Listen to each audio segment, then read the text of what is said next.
15ஆம் அதிகாரம் 7ஆம் வசனத்தை நாம் வாசிக்க கேட்போமா?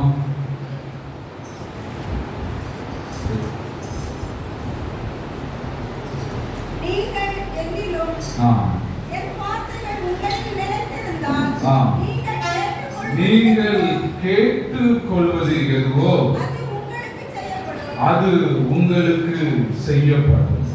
நீங்கள் கேட்டுக் கொள்வது எதுவோ அது உங்களுக்கு செய்யப்படும். இந்த வேத வசனத்தின்படி கடந்த நாட்களிலே அதற்கு முன்பாக 2 தலைப்புகளை நாம் பார்த்தோம். என் வார்த்தையை உங்களில் நிலைத்திருங்கள் என்று ஒரு நாள் பார்த்தோம். அதுக்கு முன்பாக பார்க்கும்போது நீங்கள் என்னில் நிலைத்திருங்கள் என்று பார்த்தோம். தேவன் என்று சொல்லுகிறார் அதே வசனத்துல, நீங்கள் கேட்டுக்கொள்வது எதுவோ அது உங்களுக்கு கொடுக்கப்படும், செய்யப்படும், கிடைக்கும் என்று தேவன் சொல்லுகிறார். அதற்கு ஆதாரமாக பார்க்கும் பொழுது கண்களை மூடி நாம் தேவனை நோக்கி பார்ப்போம். பேசும் பேசும் ஜெபம் செய்யும் போது ஆண்டவா பிரியமானவரே இப்போம் சொல்லும் செய்ய ஆயத்தா. ஆண்டவா பிரியமானவரே இப்போம் காட்டும் செய்ய ஆயத்தா. தேங்க்யூ, நன்றி இயேசுவே, உம்மை நோக்கி பார்க்கிறோம். மகளே, நீ பெற்றுக்கொள்வாய். நீ எதை கேட்கிறாய், எதை விரும்புகிறாய், எதை நேசிக்கிறாய் என்று சற்று யோசித்து நிதானித்து கேள். தேவனுக்கு பிரியமானதை வாஞ்சித்தால் அது உனக்கு கொடுக்கப்படும், அது உனக்கு செய்யப்படும், அது உனக்கு கிடைக்கும். தேவன் நன்மை செய்ய உண்மையுள்ளவராக இருக்கிறார். நன்மைக்காக காத்திரு. தீமையை நாடாதே, தீங்கை நினையாதே, தீங்கு செயலோடு சஞ்சரிக்காதே. நன்மையை நாடு. தேவன் நன்மையே செய்வார், நன்மையை நிலைநாட்டினார். அந்த அனுபவத்திலே உன்னை தேவன் அழைக்கிறார். நீ இடம் கொடுக்க ஆயத்தமா? நீ செவி கொடுக்க ஆயத்தமா? கீழ்ப்படிய ஆயத்தமா? உன் வாழ்க்கை மாறும் என்று தேவன் சொல்லுகிறார். எனக்கு அவிதமான கிருபையை தாரும் என்று கேள். தேவன் கொடுப்பேன் என்று சொல்லுகிறார். நீ எதை விரும்புகிறாய்? தேவனுக்கு பிரியமானதை விரும்பு, அது உனக்கு கொடுக்கப்படும். Thank you Lord. நீர் உம்முடைய கரத்தில் ஒப்புக்கொடுக்கிறேன் ஆண்டவரே. நீர் அப்படி செய்வீராக, நீர் அப்படி நடத்துவீராக. நாங்கள் உமக்கு பிரியமானதை செய்ய எங்களுக்கு இன்னும் கற்றுத்தார். அடியனோடு பேசும். வந்திருக்கிற பிள்ளைகளை இதய கதவை திறந்து விடும். நாம மாத்திரம் மேம்பட இயேசு கிறிஸ்துவின் மூலமாய் கேட்கிறேன் ஜீவனுள்ள நல்ல பிதாவே, ஆமென். நீங்கள் கேட்டுக் கொள்வது எதுவோ அது உங்களுக்கு செய்யப்படும் என்று வேத வசனத்தின்படி நாம் கேட்க நீங்களும் நானும் என்ன செய்ய கொண்டிருக்கிறோம்? சொல்லுங்க, கடமைப்பட்டிருக்கிறோம். கேட்க வேண்டும், கேட்க வேண்டும். அப்பொழுதுதான் தேவன் உங்களுக்கு நன்மை செய்ய முடியும். நான் பாடினது போல, கேளுங்கள் தரப்படும், தட்டுங்கள் திறக்கப்படும், கேளுங்கள் கிடைக்கும் என்றார். இயேசு கேளுங்கள் கிடைக்கும் என்றார். கேளுங்கள் தரப்படும், தட்டுங்கள் திறக்கப்படும், கேளுங்கள் கிடைக்கும்.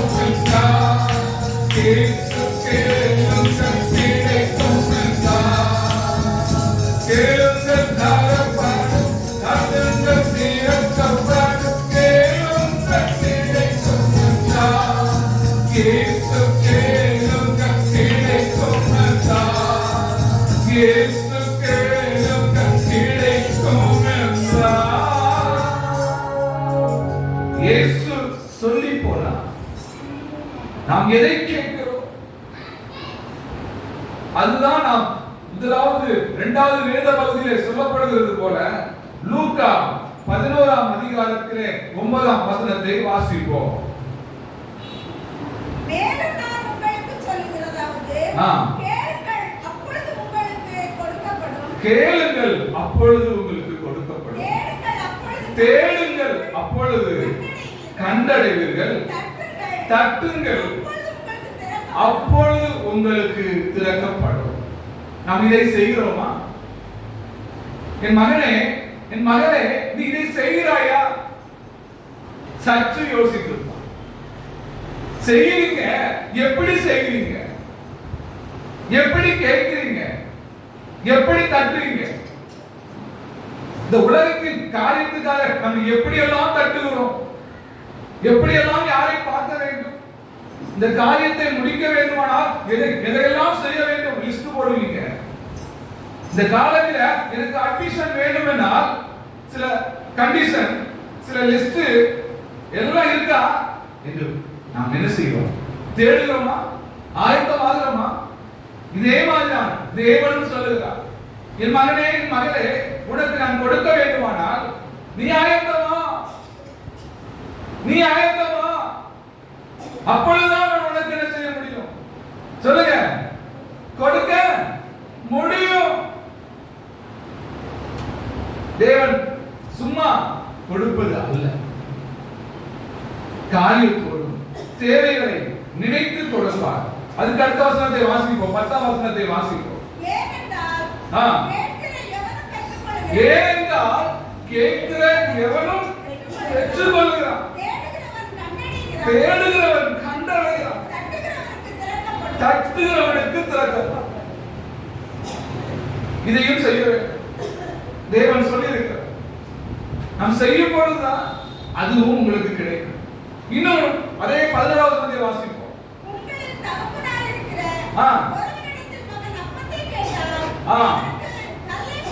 அப்பத்தை கேட்டா நீங்க பிள்ளைக்கு என்ன கொடுப்பீங்க? யோசித்து பாருங்க. கல்லை கொடுப்பீங்களா? கொடுக்கலாம். இதே மாதிரி அடுத்தது மீனை கேட்டால் மீனுக்கு பதிலாக பாம்பை கொடுப்பீங்களா? அடுத்தது முட்டையை கேட்டா தேளை கொடுப்பீங்களா? 3 காரியம் சொல்லப்படுது. ஏன் நீங்கள் இவ்வளவு தெளிவாக இருக்கும் பொழுது இயேசு எவ்வளவு தெளிவா இருப்பாரு? உண்மையா இல்லையா? அதுக்குதான் இந்த விளக்கத்தை தேவன் சொல்றார். சும்மா மேல சொல்லிட்டு கீழே வரும்பொழுது அதுக்குள்ள விளக்கங்களை கரெக்டா தேவன் சொல்லுகிறார். இதற்குதான் தேவன் சொல்லுகிறார், என் மகனே என் மகளே நீ எங்கே என்ன செய்? நிலைத்து. இயேசு சொல்கிற வார்த்தைக்கு கேள், அப்பொழுதுதான் நீ நன்மையை பெற்றுக் கொள்ள முடியும். அது 13ஆம் வசனத்தை வாசிப்போம். பொல்லாதவர்களாய் எண்ணியா நீங்கள் உங்கள் பிள்ளைகளுக்கு நல்ல ஈவுகளை கொடுக்க அறிந்திருக்கும் பொழுது பரமபிதாவானவர் தன்னிடத்தில் வேண்டிக் கொள்கிறவர்களுக்கு பரிசுத்த ஆவியை கொடுப்பது அதிகம் அதிகம் அதிகம் நிச்சயம் அல்லவா? நம்மளுக்கு தேவன் என்ன பேர் வச்சிருக்கிறாரு?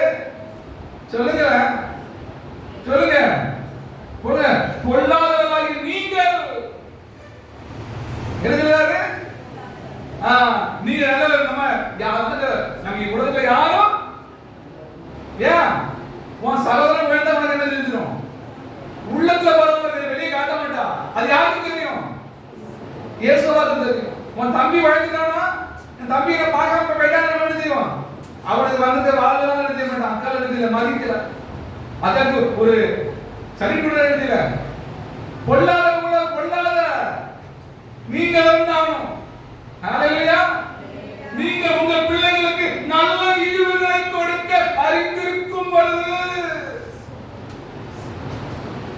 இயேசு உங்களை பார்த்து என்னை பார்த்து சொல்லுகிறார், உங்களுக்கு எவ்வளவு நன்மையான காரியத்தை என் பிள்ளைக்கு செய்யணும், என் பிள்ளை எப்படி படிக்கணும், என் பிள்ளை என்ன சாப்பிடணும், உங்களுக்கு எனக்கு தெரியுதா? பசித்தவளவா முட்டை கேட்டா தேலை கொடுப்பீங்களா?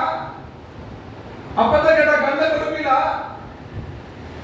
ஏன் நீங்கள் இப்படியெல்லாம் நீங்களே இருக்கும் பொழுது நீங்கள் எதை கேட்க வேண்டும்? நீங்கள் இயேசுவிட்ட என்ன கேட்க போறீங்க? முதலாவது தேவனுடைய ராஜ்யத்தையும் அவருடைய நீதியையும் தேடுங்கள். அப்பொழுது இவைகள் எல்லாம் அது சொல்லவே முடியாது, கணக்குக்கு அடங்கவே அடங்காது. இவைகள் எல்லாம் உங்களுக்கும் எனக்கும் கொடுக்கப்படும். பொல்லாத நீங்கள் உங்கள் பிள்ளைகளுக்கு நல்ல தீர்வுகளை கொடுக்க அறிந்திருக்கும் பொழுது பரமபிதா எந்த செய்வாரு? பரிசுத்த ஆவியை உங்களுக்கு கொடுக்குவது அதிக அதிக அதிக நிச்சயம் அல்லவா? நிச்சயத்தோடு ஓடுவோம். அந்த பரிசுத்த ஆவி இருந்தையும் உங்களை எங்க கொண்டு போகும்? பரலோகத்துக்கு கொண்டு போகும். இதுதான் நாம் வாஞ்சிக்க வேண்டும். ஒரு சாட்சி புக்கில் ஊழியர்கள் சொல்றாங்க, ஜெபிக்க வந்திருந்தாங்க. அந்த மகன் என்ன செய்தான்? நடக்க முடியாத மகன். நீங்க கேட்டுப்பீங்க. ஆனால் கூட்ட ஆரம்பிக்கிறதுக்கு முன்பாக ஜெபிக்க சொல்லி அவங்க ஜெபிக்க வந்து அவங்களை தொந்தரப்படுத்தினால ஜெபிக்க அந்த ஊழியக்காரர் போகிறார்.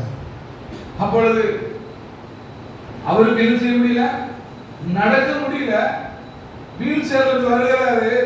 அவர் கேட்டது என்ன? சொல்லுங்க சொல்லுங்க. நாங்க நினைச்சது என்னது? இந்த மகன் எனக்கு சுதம் வேணும், பலம் வேணும்னு கேட்பான் என்று நினைத்து அந்த ஊழியக்காரர் நினைத்திருக்கார். ஐயா உங்களுக்கு என்ன எதற்காக ஜெபிக்கணும் என்று கேட்கும் பொழுது அவர் சொன்னாங்க, ஐயா பரிசுத்த வாஞ்சை எதுல இருக்கிறது? விருப்பம் எதுல இருக்கிறது? உங்கள் நாட்டம் எதுல இருக்கிறது? அதை அறிந்து அப்படியே ஜெபிக்கப்படும். தேவன் பரிசுத்த ஆவியை அந்த மகனை நிரப்பும் பொழுது கால் ஊன்ற வைத்தா, நடக்க வைத்தா, ஆட வைத்தா, பாட வைத்தா, எல்லாரும் பார்க்க வைத்தா. ஏன்? நீங்கள் கேட்டாதான் கொடுப்பார், வாங்கிட்டாதான் கொடுப்பார், விரும்பினாதான் கொடுப்பார். அவர் என்ன செய்ய மாட்டாரு? சொல்லுங்க சொல்லுங்க, வேஸ்ட் பண்ண மாட்டார். ஏன் அப்படி பையில சொல்ல நினைக்கிறீங்களா? மீதியான துணிக்கள் என்ன செய்யுங்க? பத்திரப்படுத்துங்க. அப்பத்தையும் மீனையா வேஸ்ட் பண்ணாரா? வேற பரிசுத்த ஆவியை சும்மா வேஸ்ட் பண்ணுவாரா? சும்மா இருக்காம பயப்படுத்து. பரிசுத்த அக்கினி அனுப்பும் தேவா, பரிசுத்த அக்கினி அனுப்பும் தேவா, பரிசுத்தவா நீங்க கொடுக்கும் தேவா, பரிசுத்தவா நீங்க கொடுக்கும் தேவா, தேசமங்கு திவ்ய அக்கினியா, தேசமங்கு திவ்ய அக்கினியா, தேவினையாவையும் தூக்கரிக்க, தேவினையாவையும் தூக்கரிக்க.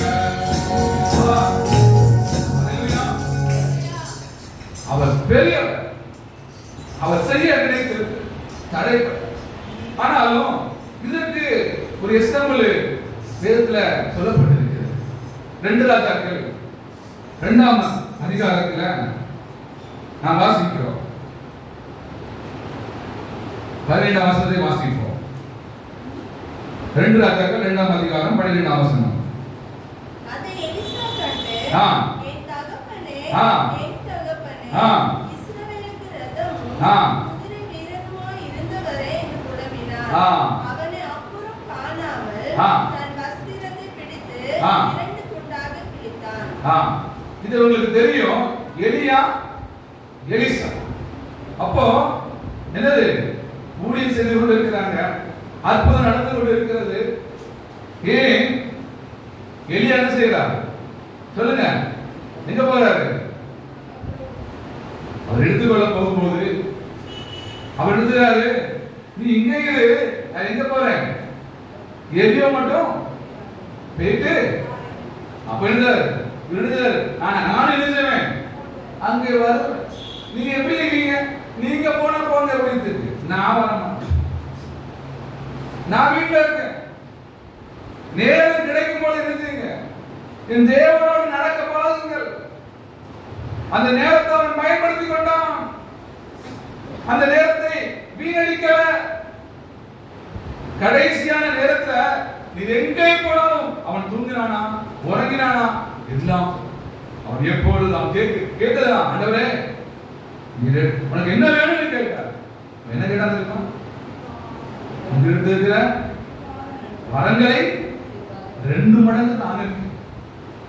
அப்பொழுது நீ என்ன செய்தாய்? அரிதான காரியத்தை. அதுக்கு ஆண்டவர் சும்மா கொடுத்தாரா? சொல்லுவாங்க சும்மா கொடுத்தாரா? சும்மா கொடுத்தாரா? Condition fine. என்ன பேரு?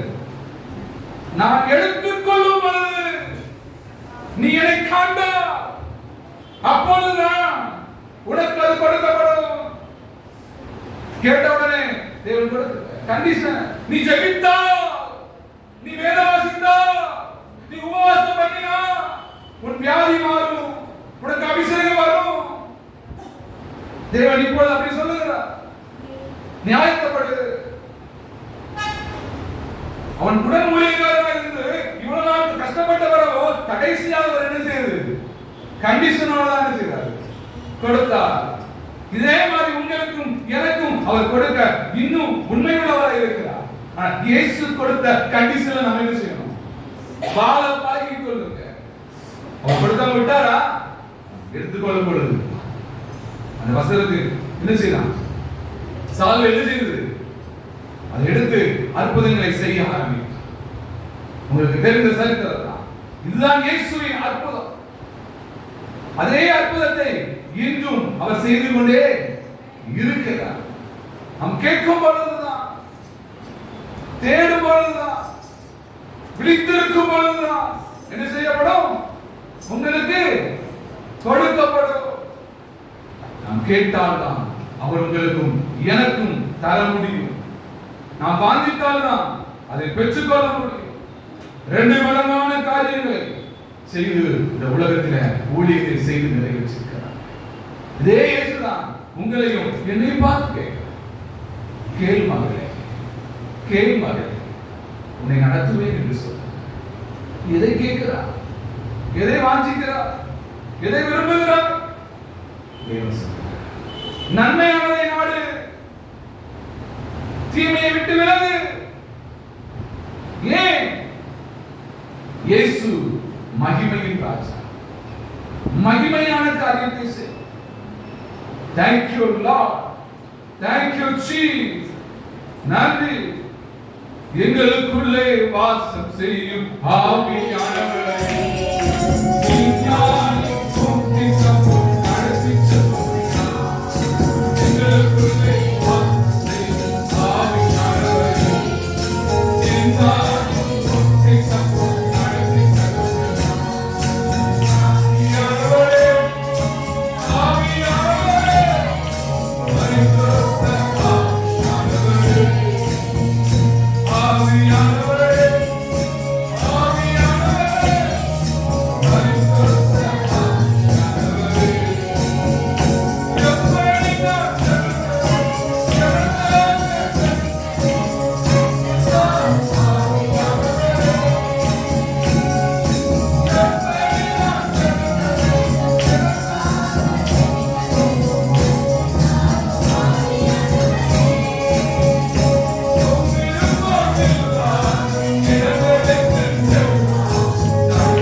அதை அழிக்கலாம். தேவன் சொல்லுதா முச்செடி எரிந்தது, அந்த முச்செடி கருகவில்லை.